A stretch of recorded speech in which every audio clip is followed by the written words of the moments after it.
So, good evening, everyone. Lovely to see you all. Happy New Year, I think, because it is our first Sunset series of 2024, our penultimate one of the season. So just a quick reminder before we get into tonight's talk that our final Sunset series of the season is on Tuesday, the 27th of February, and it's with poet Sarah Hymas. So this one is by popular demand. Because when we asked you the question, one about a literary one was something that people really wanted. So Michelle's done a brilliant job in sourcing someone who's done some writing about the Bay and is going to take us through some of the other writings about Morecambe Bay in February. So if you haven't booked on that one, please do. And just a quick reminder as well that you can keep up to date with everything that we're doing as a charity. And our spring and summer season of events, face-to-face events that will be publicised on our website and via our newsletter. So please do sign up for the newsletter via the website so that you can keep up to date with everything and get all the information firsthand. So I'm going to hand over to Tessa, who is our speaker this evening, award-winning. Winging is about it. Winging, okay. Well, I've won, Tessa. We're going to, so the usual format, Tessa's going to talk to us about her topic, and then we'll have questions. If you can pop your questions in the chat, the team from Morecambe Bay Partnership will have a look at those and we'll collate them at the end and then ask Tessa once she's finished. So without further ado, over to you, Tessa. Thank you. Thanks for inviting me to do this. I'm just going to put my screen share on.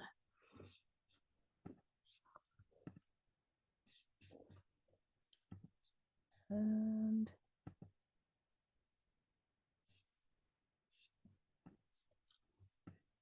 oh, she's got nervous now. Slideshow. Play from current slide. Right. Can everybody see that? Okay. Okay, right. Well, I'm going to start a launch off into it then. So I don't really recognize any names in the audience. So I'm just going to do a little introduction to who I am and how I came to be doing this work about the fishing industry on the Bay. So I've been a photographer, documentary photographer for over 30 years, and I've been telling stories with my work through both commissions and personal projects. And often I work over things over many years. And when I first graduated from art college, the first project I did was a road trip around the coast of Britain in a 2CV, photographing the last remaining lighthouse keepers.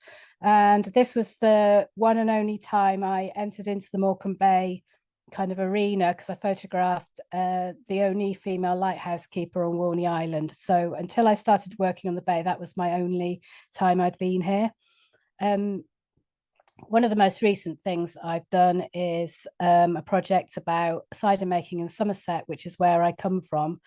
And some of the other type of things I've done in the past is working with Romanian nomadic shepherds, hill farmers. This one's in Nidderdale, puffin hunters in Iceland, and a lot of work I've done about flower growing and the kind of resurgence of small scale flower growers and in Lincolnshire as well.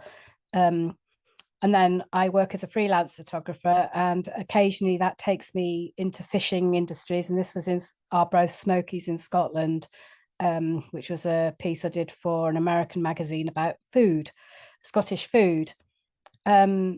So the work I'm going to talk about is called Going to the Sand. And the reason it's called that is because that's what the Fluteborough fishermen say when they're going fishing. They don't say we're going fishing, they say we're going to the sand.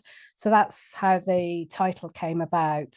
I've been working on it for about 5 years. The most intensive period probably was around 2021 and into 22.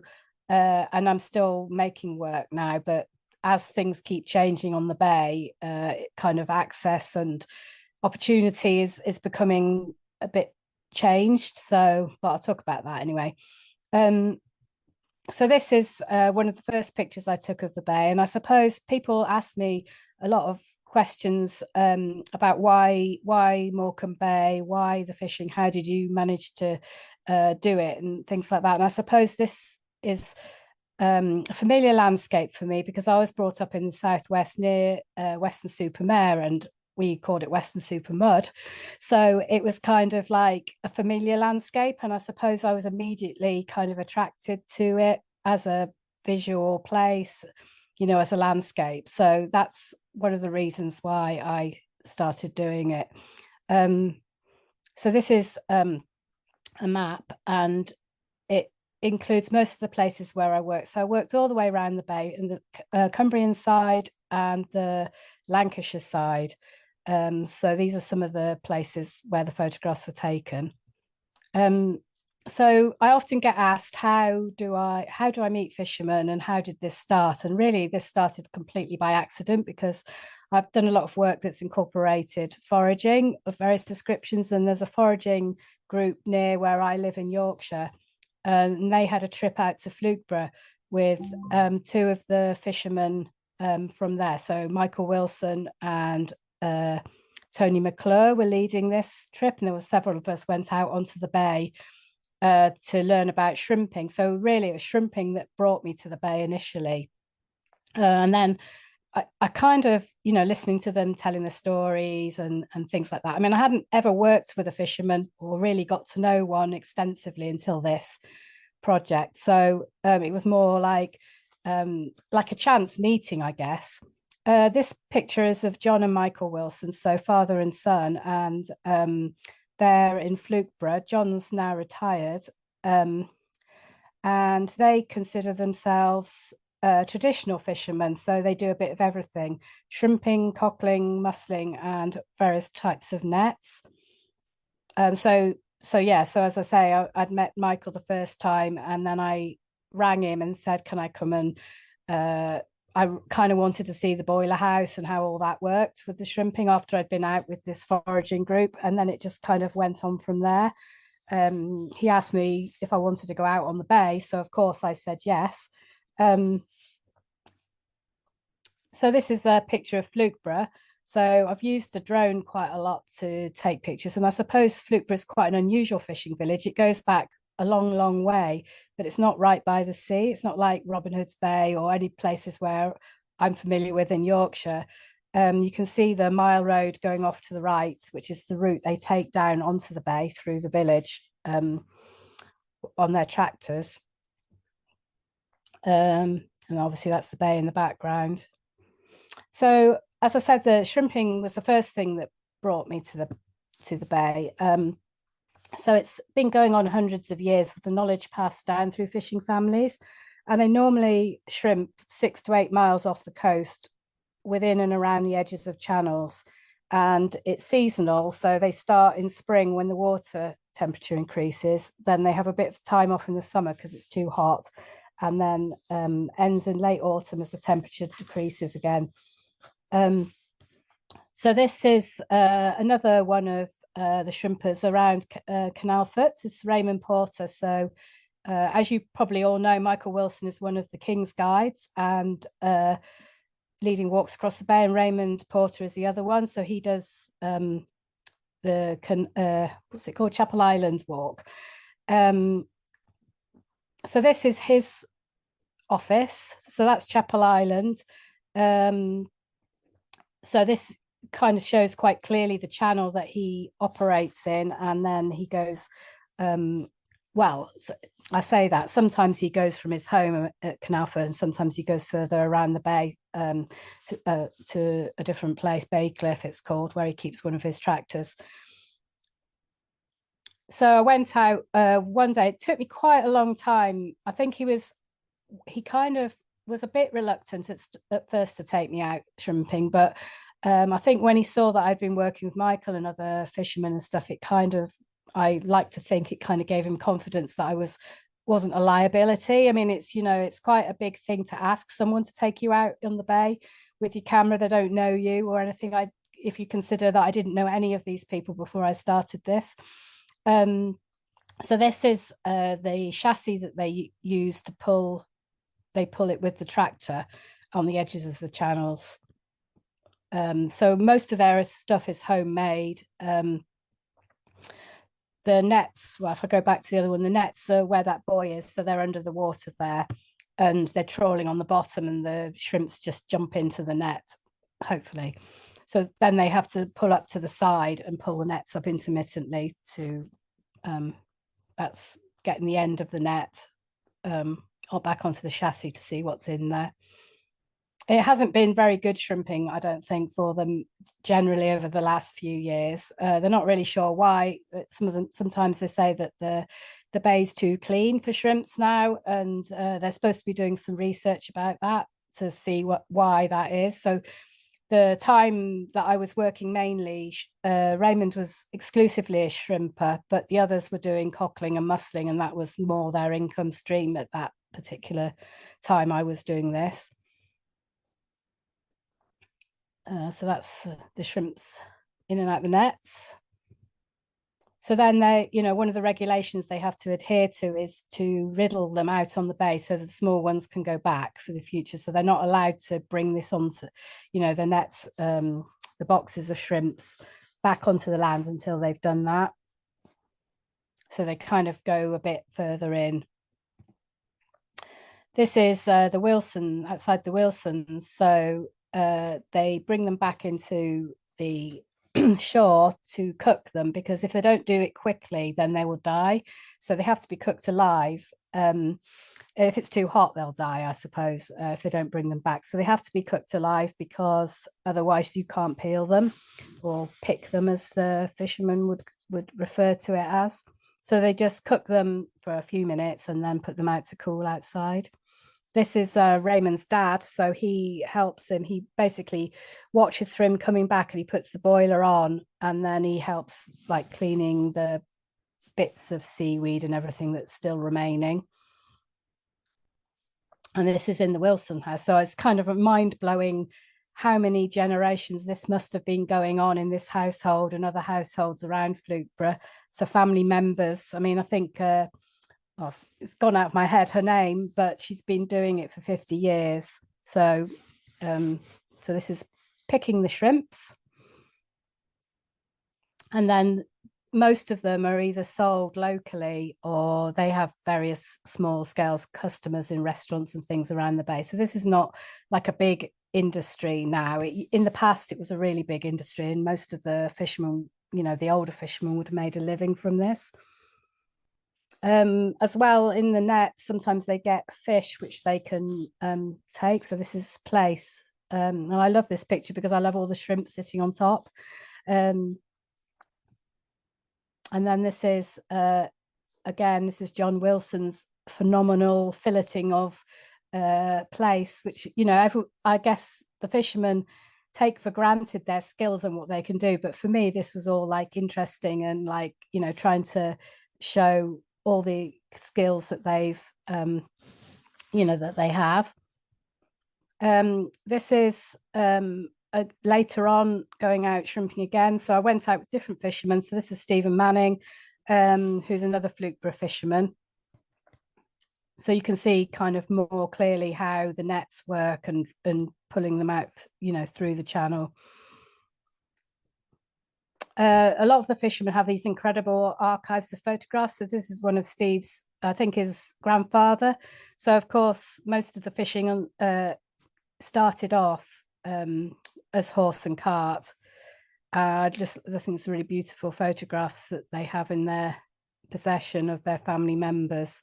I mean, it just like you go back all the different generations and how they've shrimped over the years.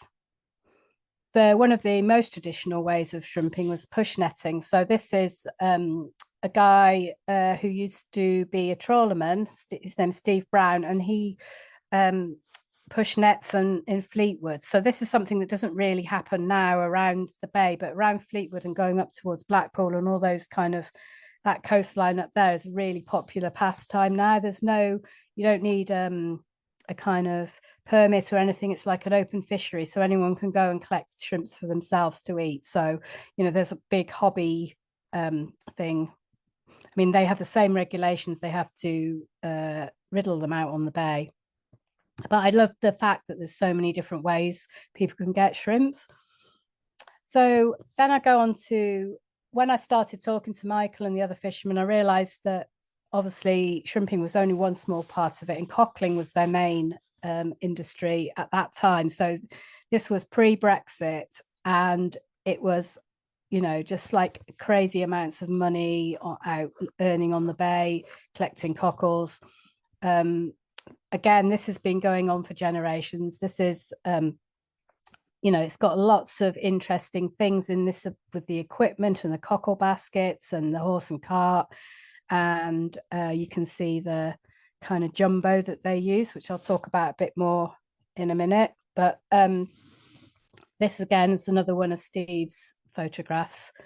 It's quite a common picture to see around, but anyway, so going on to cockling. So the time I was working, this was mainly what they were doing. So there were different rules and regulations at different times, and at this particular picture, their rule was that they had to use a cram, which is this 3-pronged fork. And this is normally the IFCA, the Fisheries Authority, will specify at the beginning of the season whether it's a cram only fishery. So this particular year, that's what they were doing at the beginning, because it slows them down and they could have to pick out each cockle one by one.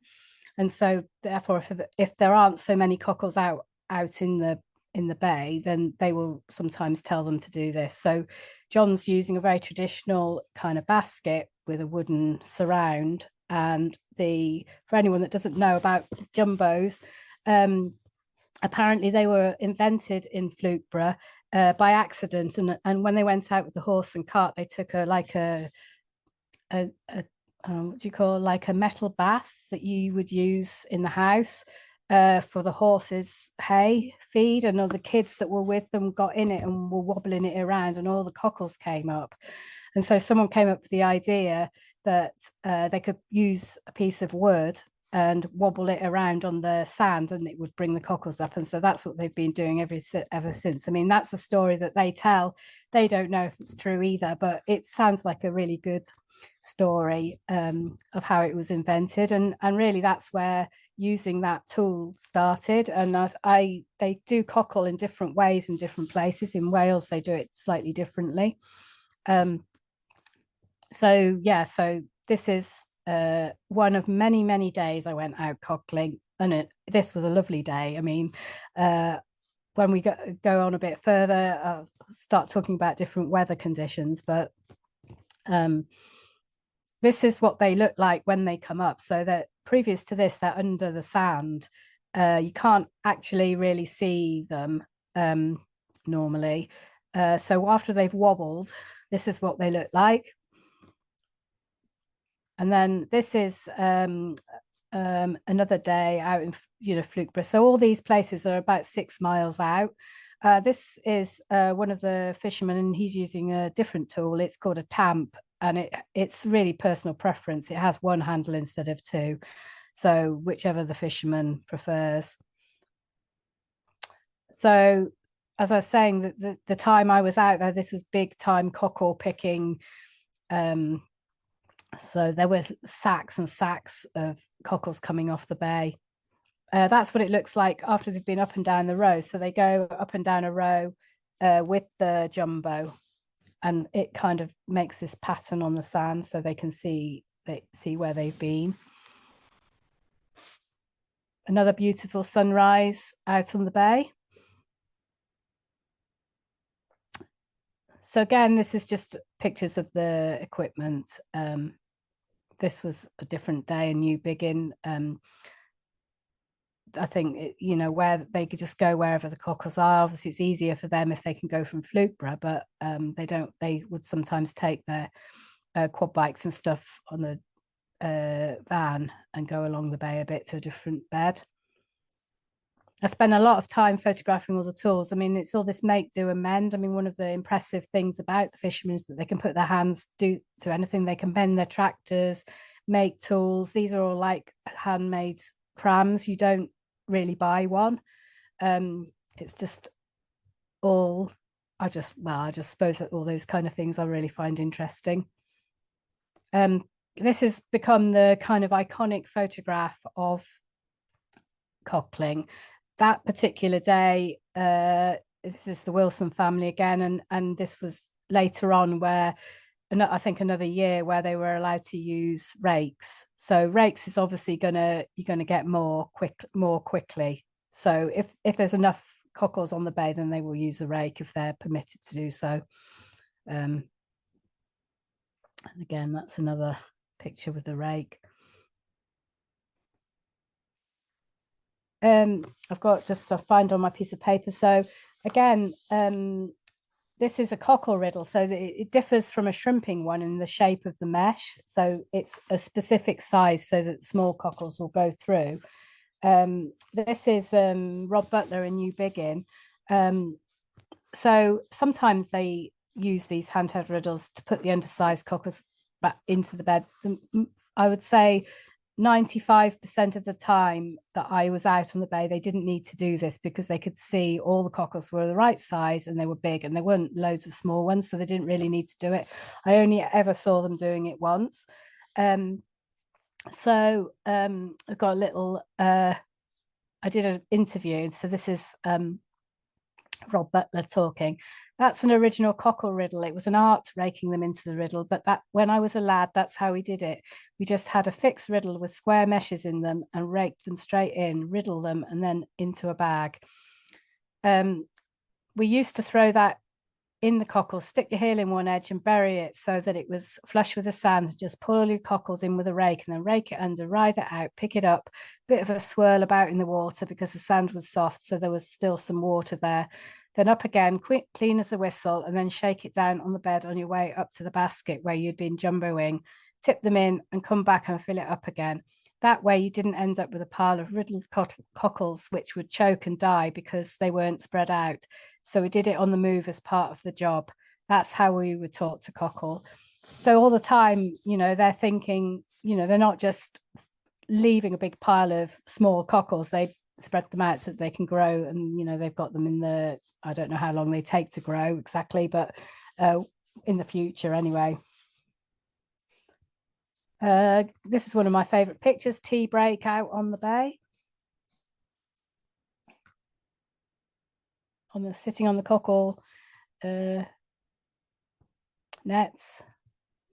So when I was going out, I used this program on my phone to work out exactly where we were going and how far. So this is 6 miles. So it looks like it's quite far inland, but in fact, that's just kind of a bit of the salt marsh and stuff that you have to go through before you get there. And it's interesting when you look at them over the period of time, how close they are to each other. They kind of do look quite like they go out the same place all the time. So then looking at some of the landscapes and weather, I mean, some days that I went out, it was like every day was the best place it could have possibly been. To be able to go out 6 miles out onto the bay and just no one else around was a really privilege for me to be able to do that. This is another beautiful sunrise, and then this was another day where it wasn't raining, but it was just like exactly the same place. This was taken with a drone, the other one was taken not with a drone, so you can see sort of more of the channels and the tides and everything coming in.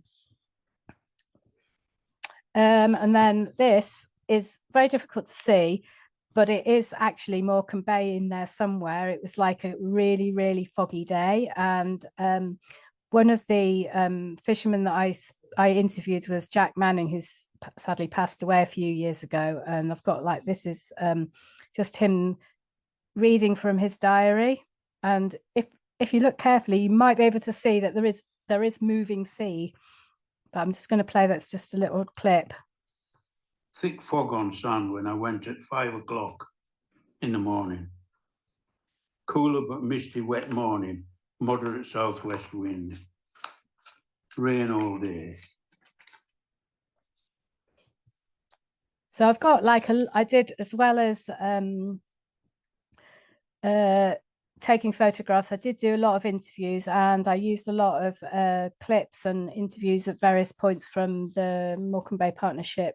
I've forgotten the exact project name, the fishing interviews and things like that as well. So And I think it's really nice to hear the voices of the fishermen. So I'm hoping to do a bit more of going through all that in the future. Thick fog.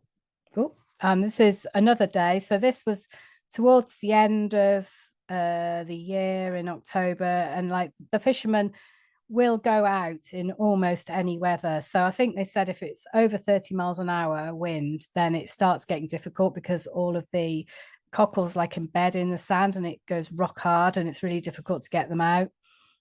So that's just like a typical October kind of day. Just watching I mean, you know, like I loved going out on days like that. And I think the fishermen thought I was a bit crazy because like they thought I would just want to go out when it was nice. But I really, really wanted to try and experience as much as I could through making the work what it was like to be a fisherman.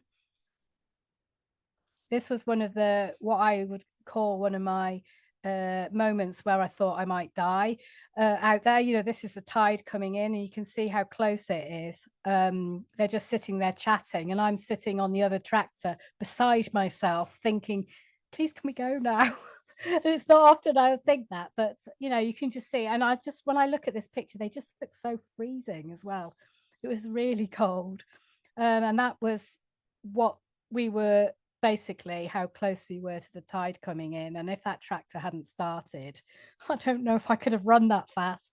You can see also in the middle of the picture the rake. So they've left a rake in there so that the next day they know where to go, where they finished, and you know, to start again. So there were only a couple of times where I really felt a bit scared, like I wasn't going to make it back.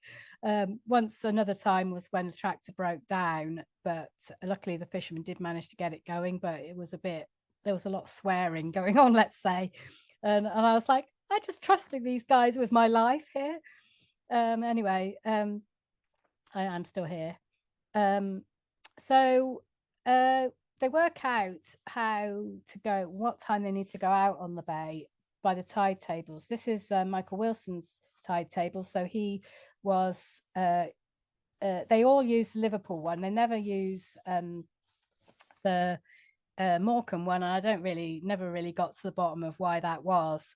It's always been that way. And, you know, I really like the notes he makes, you know, and who he's going out with, and you know, that whole family connection going with his dad and you know, various people in the village or whatever. So then this is at Cark Airfield. So when they came off the bay, they went there and basically there were 40-ton lorries taking all the cockles to Europe. And this, you know, it's a big heyday for them. So historically, cockling on Morecambe Bay was an open fishery, and it was regulated by where you could sell the cockles. So the older fishermen would say they just sent 2 or 3 bags on the train to the market, you know, live market in Bolton and Wigan and Liverpool and places, and they went onto market stalls and into fish shop windows and things like that. So it's very limited. And then prior to Brexit, this I'm talking now, so this was when I was doing this mainly, it just completely changed. And in 2019 and 20, when the majority of these pictures were made, the market was unlimited, and all these, yeah, as I say, these 40-ton trucks were taking live cockles to France and Spain. So there was middlemen down the thing buying and selling, and I mean, I don't really know the ins and outs of the buying and selling, but there are a lot of cockles there. So when Brexit came, this completely stopped. So the sector was worth millions of pounds, and it just shut down overnight, and it has not recovered. So basically, they have no longer have an access to the live market, which was very lucrative for the fishermen. It's all to do with the class of water. So Morecambe Bay generally is class B. If it was class A, they would be allowed to export them still. So now they used to be purified in Europe.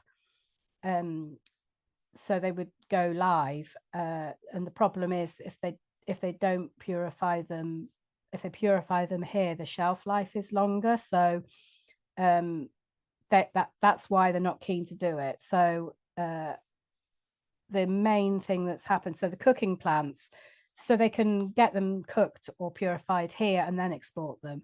So that's not changed. So now most of them seem to send them off to some purification plants, and there's a lot around the country in Norfolk and the Dorset in places, but it's not as lucrative for them. So basically they haven't got a choice. That's basically what they're doing. And there's, I suppose, I don't know if I got, the biggest thing I've learned about fishermen is their adaptability. So, like they move on to something else, another type of fishing or a way of surviving. And during COVID, some of them set up very small scale purification units so that they could then purify their own cockles and mussels, and then they could sell them directly to the consumer. So they could sell them to restaurants or local people or whatever. So there's 2 around the bay, different parts of the bay that do that. So the Brexit story and what happened to the cockle, the cocklers in Morecambe Bay.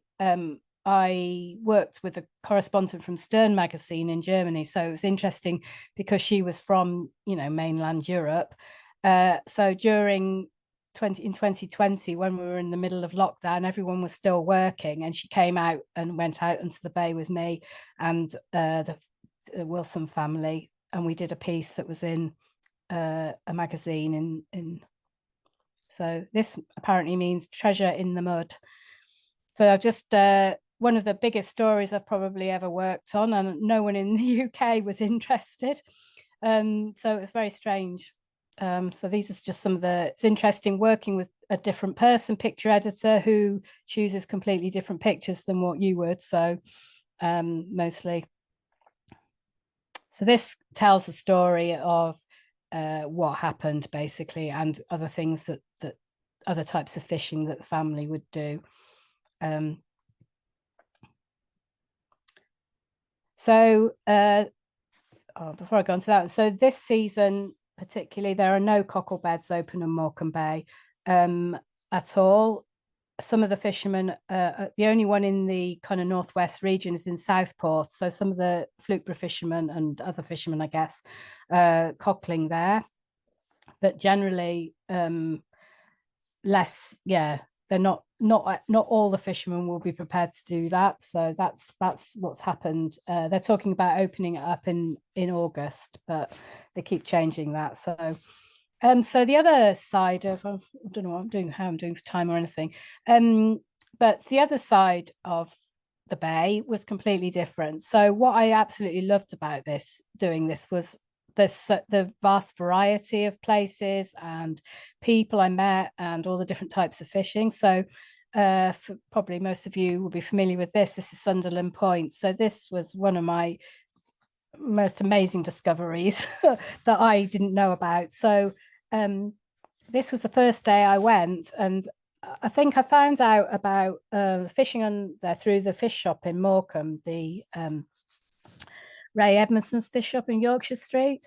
So he told me randomly that there was someone who caught salmon who she'd just been in to drop a salmon off, and I managed to look her up, and it was Margaret Owen, which probably most of you will have heard of. She's been in the newspapers and things. So it wasn't very difficult to track her down, and I phoned her and said, could I come and talk to you about have netting, which is the way that she was fishing for salmon at that time. So this was in 2018. So this was the first day I went. I went early, especially to see the causeway coming back from being at sea. So this was the route to Sunderland Point. And this is Margaret and Trevor Owen. So at that time, Margaret was have netting and Trevor was whammerling. So they were both going for the same type of fish. So whammerling's I discovered since that no fisherman in the northeast coast or anywhere small scale fisherman's ever heard of whammerling. So it's very particular to, I don't know, Lancashire or whether it's Sunderland Point in particular, but it they were both going out doing their respective types of salmon and sea trout fishing on the day I turned up. So there's Margaret with her Have net. So this was her right out in the middle of the River Lune. In the past, there would have been rows of fishermen doing this. I think there's 12 permits now that allow this. I'll talk a bit about that, how that changed. So the fish are caught. It's a really ancient fishing method, and nowadays it's just sea trouts allowed, but at this time it was still salmon as well. And it's where the river meets Morecambe Bay, and all the trout and salmon run upstream, and then when they meet the fresh water they turn back, and then the fishermen hope to catch them in their nets. So this was in 2018, and I did not know completely anything at all that this would be the last time that they would be able to catch salmon, because then in 2018 the ban came and they're only allowed to catch sea trout now. So it was a really weird thing where you're taking pictures of things and you had no idea that this would be the last time that this would happen. And on this particular day, these are Trevor's salmon. The day before, Margaret had caught loads of salmon and he'd caught none, and this day she caught none and he caught all the salmon.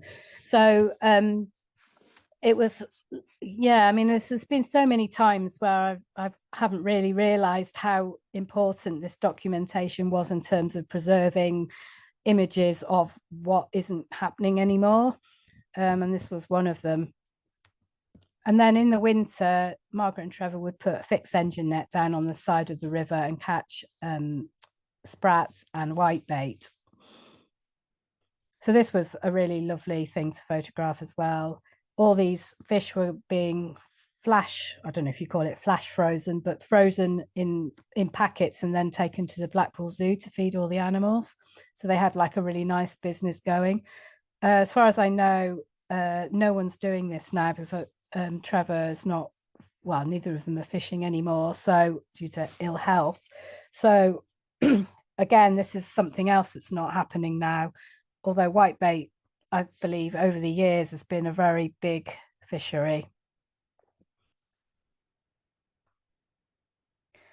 And then talking again about meeting fishermen, this is Terry. So he fishes from the Glasson side of the River Lune, and I met him just at Glasson Smokehouse, and he just brought this enormous sea trout. So this was the year after. So I met Margaret in August, and that's the end of the Have netting season. So I never ever saw her catch a fish. Met Terry, and I thought, oh, I wonder if he'll take me out fishing. So eventually the following year we did go out, and this is on the other side of the River Lune. And again, it was like no fish, didn't see a fish being caught. And then this is another fisherman on that side called Will Armour, and he's been Have netting for a long time, you know, with various family members and things. And this is a very small sea trout, so you can see they range in size quite considerably. But this, I saw I'd gone down with another fisherman and we'd met him there, and he'd already caught this fish. And this was one of my little stories about how much a photograph can cost you. This one cost me a whole drone, because I was flying over the river to kind of get context. So I use the drone to really get context, because there's nowhere to really stand on hills to try and get that view. And then I saw him come out with the fish, and I thought, oh my God, this might be the only time I ever see a fish. So I landed the drone in a tiny bit of seawater, and it all got corroded. It wasn't hardly anything. And so I always have to use this picture because it was one that cost me £1,000 in a new drone. So yeah, that was a bit of a thing. However, I did go out several times with Will over the last few years. So, and I never saw him catch a fish. And then during the summer, I was showing my work at Sunderland Point, and so I met James, who is one of the younger generation who has a license, and he works as a data analyst, I believe, something like that. But he wants to keep the fishing traditions going, so he he goes out there, you know, there's only a 3-month period of time where they can get sea trout. So he tries to, and so we had this amazing morning where the sunrise, and, you know, it was over the river, and it was standing, you know, out there watching him do it. And like, you know, eventually, so this was, yeah, looking back at Sunderland Point from the river on that morning, and hooray, I finally saw someone catch a fish. This is my 5th year of doing this. So this, it appears, was a salmon. So salmon they have to put back, and there was a bit of like toing and froing on text afterwards. Was it a salmon or wasn't it? And then in the end, I think it was decided it was a salmon, and it had been the right thing to put it back. Obviously, it seems like the period of time that they can go fishing doesn't really correspond with the period of time where it's a good time to go fishing. So it's like the time that they're allowed to go for sea trout, they don't really catch that many because it's not really the best time. And so, you know, conspiracy theories and all that. But anyway, I think I cannot tell you how happy I was to see the process of catching a fish with this method. So then this is the net coming back out again. Let me just check how long have I a little bit more then. Yeah, so the other thing, if they have a cockle permit, it also permits them to collect mussels. So mussels is a very different thing. It's the only place I've come across where they're completely wild, where they're not on strings or laid on beds or whatever. It's a really unique place. It's Fauni mussels. I think it's the biggest one in Europe. And one of the fishermen says mussling is more dangerous compared to cockling because, especially in January and February, it's nearly always working in the night or early mornings and it's pitch black. The best mussels are always the ones that are in the water the longest. So when we traditionally mussel, we go on the biggest tides. It comes in more, but it also goes out more. So a lot of the time, some of the mussels aren't exposed for weeks on end, and then you'll go on these big tides and get down to the bottom. Well, you'll only maybe have an hour's work while the tide comes back. They call it dash for the cash. Yeah, so I did go out at 3 o'clock in the morning, but it was kind of a weird year. They were mussling all summer, which isn't normal. And so it all depends on the market and who they can get to buy them. So this isn't affected. This is also, I suppose, affected by Brexit as well. But it was a kind of different system of, there were big mussel lorries coming from Scotland, and they used to meet them on the M6 and put them in these lorries to go to Europe. So this is one of the Wilson family young person who now is a little bit older than this, and he would love to be a fisherman, but or he did at this time anyway. He's now left school and he's working in, I believe, is it plumbing or something like that. So it's not actually possible for a young person to have a permit to do cockling and mussling at the moment. So there's something like a 10-year waiting list, or 20, it was 20 years, but I'm not sure about the system right this minute because last time I asked it was changing. So I'll try and find that out for another day. But really, you know, like, it's the biggest issue for the fishermen is how their children can continue to do it. They also, in the summer, when there's no shrimping, no cockling, normally there's not any mussling, they would put out a net. There's so many different types of nets over the years. Basically, the principle is that they put them out, the tide comes in, the fish get caught, and they go out in low tide and collect them. So there can be all sorts of fish there. So that's the flukes and sea bass and mullet and plaice.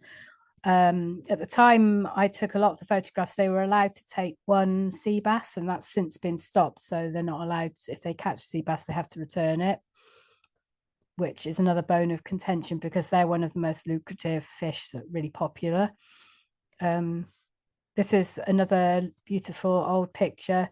with a cockle basket that Jack Manning describes as a kind of measure. You know, they used to use it for putting shrimps in the boiler, for collecting their flukes and cockling and everything. It was the thing that was made locally. But yeah, I mean, obviously they don't use them anymore.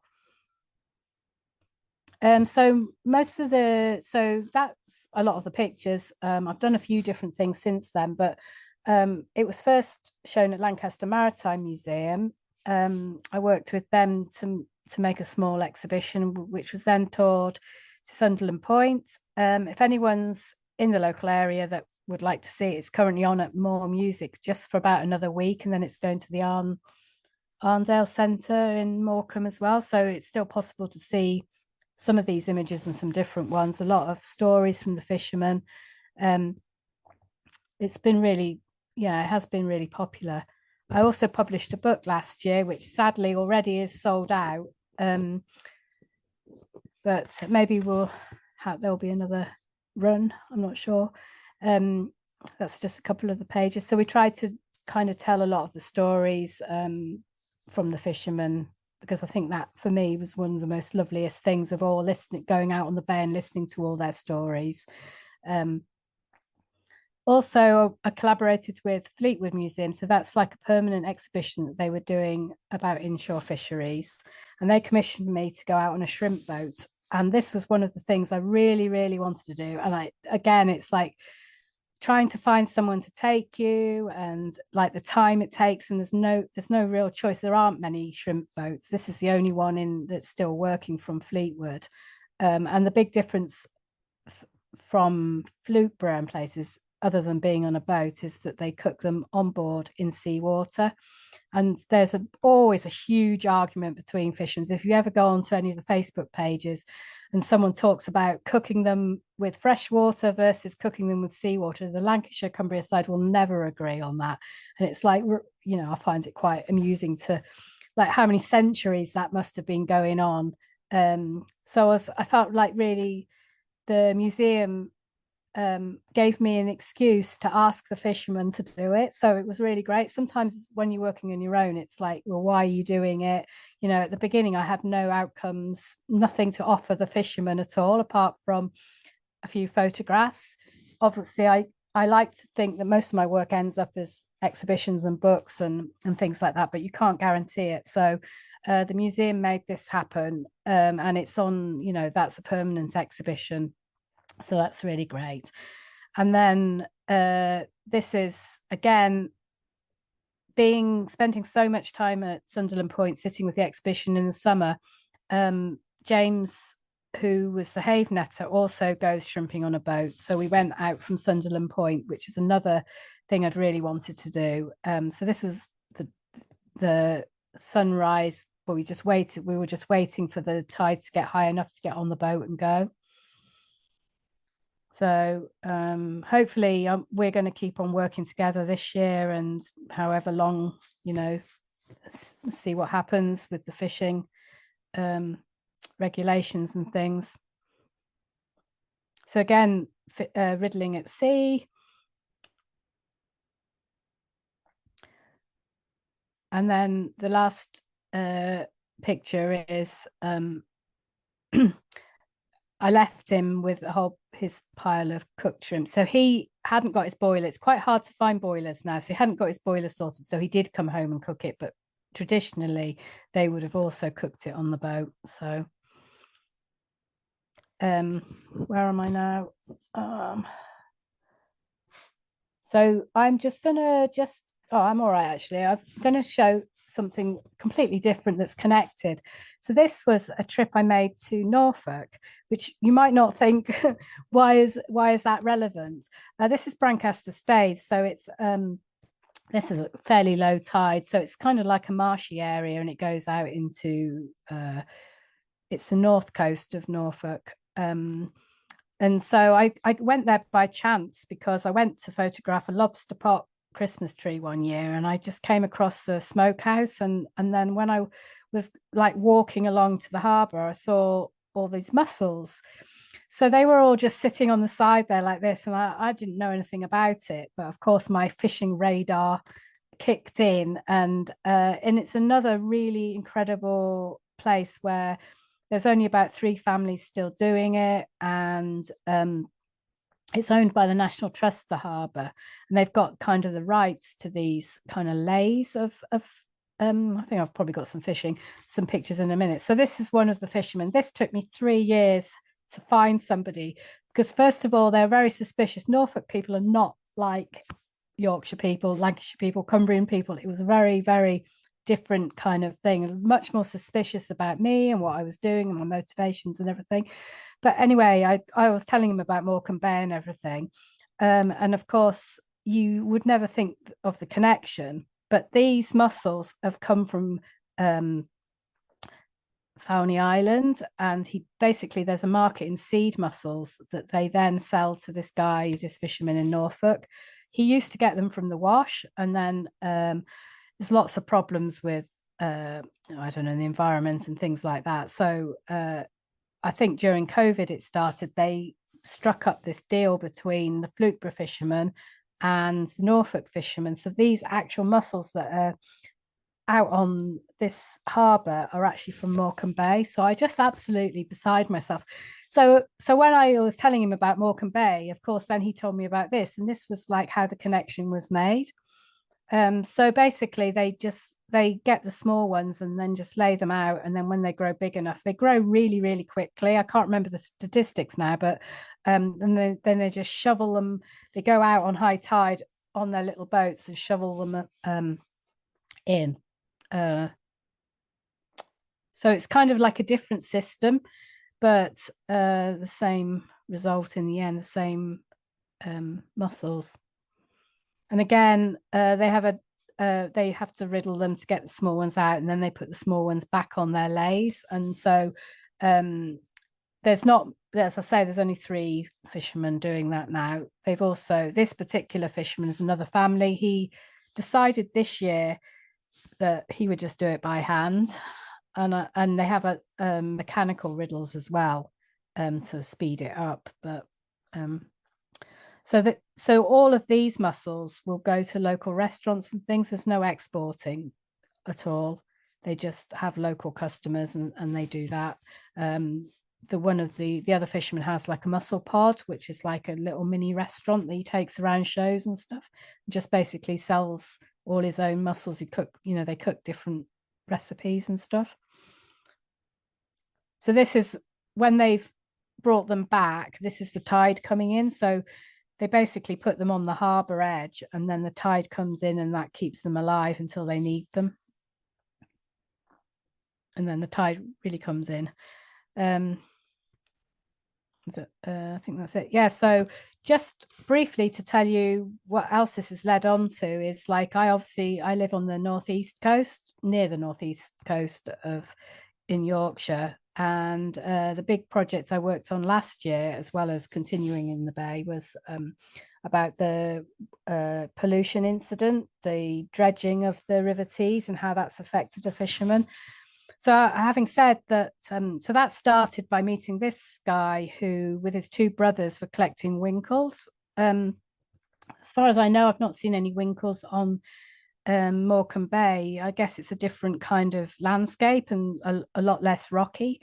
So they were collecting this really because their lobster and crab fishing business was decimated by the pollution incidents and the wash-ups and the deaths of all the crabs and lobsters and everything that happened. It was a couple of years ago now. So that's how it started. Again, it's like these random chance meetings that I have, that just talking to people and just starts a whole thread of work. And I always thought that I was really terrible on the sea, but it turns out I wasn't such a bad sailor after all. And I think I've disappointed a few of the lobster fishermen by not being seasick. This is Stan, and he's one of the fishermen in Hartlepool that's been really affected. Their lobster catches are right down, and the crab fishing's just gone completely. So they've been fighting this is one of the others in Whitby. So they've been fighting to find out the answers of why this has happened. And they've even they've raised money themselves. They feel like all the authorities have let them down. No one supported them. So they've been out on the sea themselves collecting samples so that they can raise money for the universities themselves to find out what the cause of the pollution and the wash-ups was. So again, this is really fascinating as an outsider's point of view, because you're then seeing people that don't work together. Marine biologists, fishermen, environmentalists do not work together in general, and they've all had to pull together to try and work together to find out the cause. And it's been really interesting as well, as heartbreaking to see their family businesses go down the pan because of this. That's a QR code. I have a blog and a gallery on my website of those images, and that's the end. So hopefully that's not too far off 8 o'clock, in time for a few questions. Thanks, Tessa. That's brilliant. I'll stop sharing now. Yeah. What fabulous photographs. Well, thank you. Really, really lovely to see. And when it's sort of our backyard, it's so lovely to see it in a completely different light. You very rarely see photographs of that quality of the bay. So thank you for sharing that. So we do have some questions, which is great. So let me find our chat and we can have a look at them. So the first one, which is an interesting one, which it occurred to me as well. How did you find going out at night? Many fishermen enjoy the peace and tranquility. Did you take any nighttime images? I only went. I think in the past they did go out a lot at night, but the fishermen I was photographing didn't go out shrimping at night, didn't go out cockling at night. They sometimes did two tides, and they would kind of come back as it was getting dark. But the only time I did go out in the night was the mussling, when it's the way that with the moon and the tides and everything, it always works out that the high tide is in midday. So it meant that they had to go out in the morning. It's because it's to do with how far out they have to go to get the mussels. So I did go out at 3 o'clock on a quad bike on Fowney Island. And I thought it was like one of those things where you go to bed and you're not going to sleep because you have to get up at 3 o'clock. And then I had to drive back. Then I'd gone to do something else, and it was pretty horrible. And I did take some pictures with head torches and stuff, but I suppose they're not that great, if I'm honest. So I haven't really used those particular pictures, but I felt it was important anyway to go out at that time. So you went out and then waited for the sun to rise, and then by 6 o'clock, 7 o'clock in the morning, we were off onto land again. So I think the heyday of going out in the middle of the night seems to have finished. But yeah, in the past they would have really, especially they talk about going out shrimping and the moon and everything.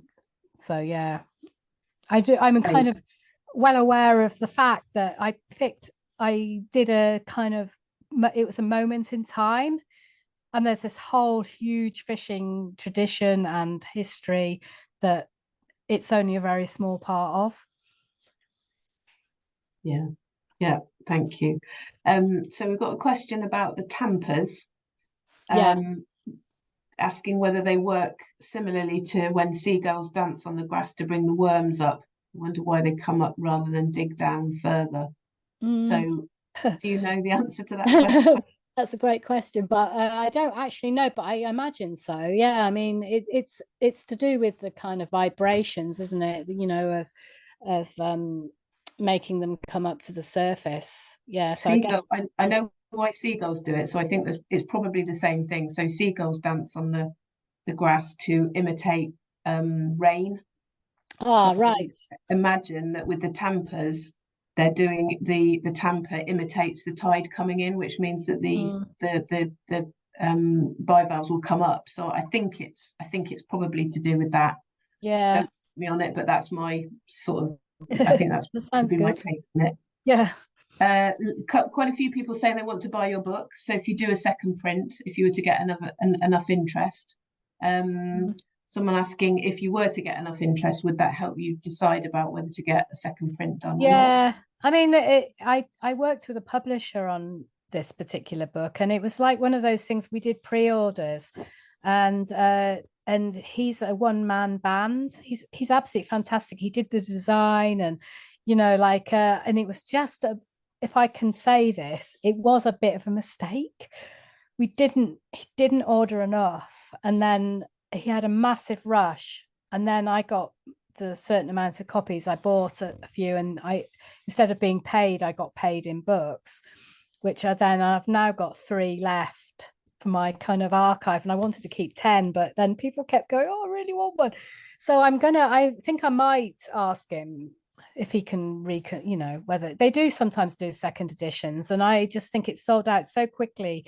And I think also it's just one of those bad things that happened. I never had any to sell in any of the exhibitions because it just came and went within a couple of months, and it was but I have got I'm doing a few more exhibitions, and hopefully next year been talking to the Dock Museum, so I'm going to do an exhibition there, so maybe it would be worth it, because then we would have a somewhere. And also I never did any book signings. I never did anything that I thought, oh, got any reviews. I got 2 reviews. Because I didn't have any to send out or sell, so it was just like bizarre. You can never really tell. If anyone wants a book on flower farming, I've got plenty of them. It's not been quite as popular for some reason. So it sounds like it would be, if you could do it, it would be a good thing. I might get back to would you go via your website? How would we know if you're going to do another run? Will you let us know? Yeah, I can do, definitely. I mean, I never even got to put them in my web shop or anything. It was just I mean, I have got if anyone's not following my Facebook page, I've got a Going to the Sand Facebook page, and I always put everything on there concerning the project, different exhibitions and stuff like that. But I think I am coming around to the idea. I think it would probably be worth it, because it was quite a I see my college friend there saying you buy one. Yeah, it's just like I think it's really difficult to know how popular something will be. And that's why second run is probably, now you found out that it's popular, it's definitely worth doing. I mean, the best review I had was from one of the fishermen who put up on Facebook saying how much he felt it really reflected their small fishing industry. And I couldn't really ask for anything better than that.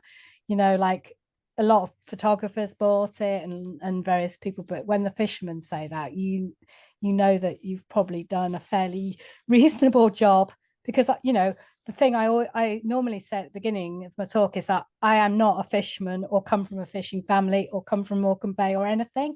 I've just come in and been fascinated by something, and I've given it a lot of time, and I went out onto the bay 30 times or something like that. It's not like I've rushed in and rushed out. So I hope that the work reflects what was going on at that time.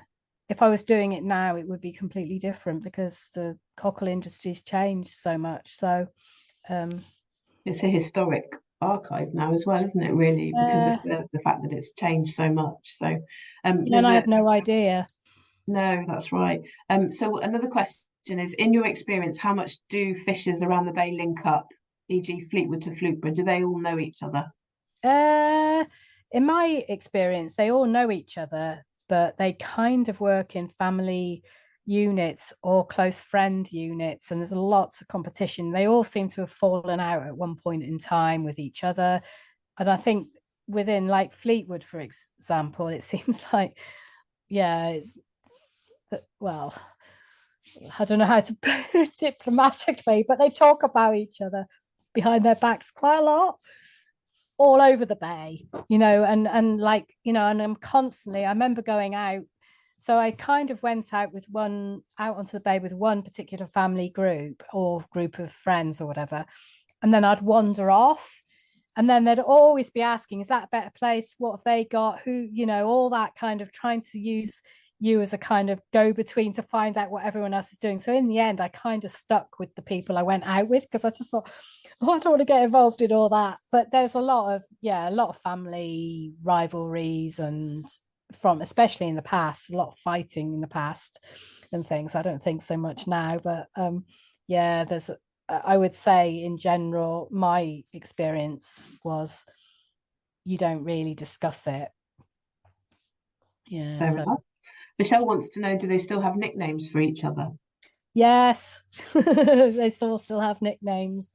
Michael Wilson's Ernie, and John Wilson's I think captain. But the ones that are more like what they would call a good time fisherman, they only go out when they can earn lots of money, don't seem to have as many nicknames. But the old families, I think Stephen Manning's is John Joe, to do with because he was into racehorses as well as fishing. And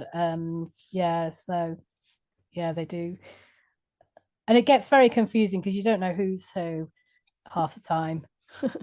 So yeah. So final question then, before we wrap up for the evening. How much do you see this project fitting in with your long-standing interest in rural traditions around the UK and the world, or do you see it as a separate strand? I kind of had, it's been quite hard work, and it's been hard work to maintain getting to know people. It's quite, I had the same when I worked with hill farmers. It takes a really long time, and it is difficult sometimes, the personalities and everything. And I had this big idea that I was going to do one special fishing thing in every coastal county round the UK. I've started, like, that's why I went to Norfolk, and then I went to Essex to photograph the oyster people. But as I say, around that country, they're not quite as friendly. It's not quite as easy. But so I had this big ambition that I was going to do that. So I don't know. I mean, I am obsessed with fishing now. I went to Mexico recently, spent most of my time on the beach photographing the fishermen coming in, all the different types of fish, and they sell off the boats. And wherever I am in the world, I will always try and find the fish market and how they fish wherever I am in the country. I mean, I've done quite a lot where I come from in Somerset, where they catch shrimps in a big, like, funnel shaped nets, and they put them out on the beach. So it's a completely different technique. And they have a mud horse which they push out to get to the nets. But all these things, the guys doing that are all elderly, not really doing it. They can't, the guy with the mud horse, one person left, his father brought up 7 children on the income from shrimping using that method, and this guy couldn't even keep himself. So once his father died last year, he didn't want to do it anymore because he was keeping it going for his dad. He was doing the shop side of it and stuff, so I don't actually know whether he even goes out now. So I've tried to, over the last few years, at the same time, if I was going somewhere, I'd look up whatever it was that was going on in that area. And the more you go into it, the more you realize how fascinating it is. I mean, there's lots and lots of amazing fishing things in Wales, for example, but again, they've all been stopped. Lave netting's been stopped, and really interesting traditional techniques of nets and baskets and boats and coracles and all sorts of things. If you really start looking, I could do it for the rest of my life quite easily. So anyway, I'm kind of having a little bit of a rest. I'm a one-man band and I'm trying to get the work out there at the moment, and do things like that. And I also teach at university a little bit as well. So I'm not really quite sure. I mean, the stuff I was doing on the northeast coast, obviously that story, although I didn't really explain it very well, it's such in short time, is an ongoing thing. They still don't have the answers from the universities about, and there's lots of political things like that. So I think that's going to be an ongoing strand for a bit. But yeah, I don't know. Other than that, sometimes I get offered commissions to do things, so cider making and flower farming were 2 big commissions So we'll see what comes up. Great, lovely. Well, thank you ever so much for sharing your wonderful photographs and your stories. It's and you are absolutely are a mine of information when it comes to fishing. So you should definitely not underestimate. Well, a little bit now, more than I did when I set foot on the bay the first time and nearly got swamped by the mud or whatever. So, well, hopefully we'll get some more. You'll get some more photographs, and you can come back and share them with us again as a an update round 2 of going to the sands. So yeah, thanks a lot, Tessa, and thank you everybody for attending. And we'll hopefully see you all in a month's time. Yeah. Okay. Thanks. Bye.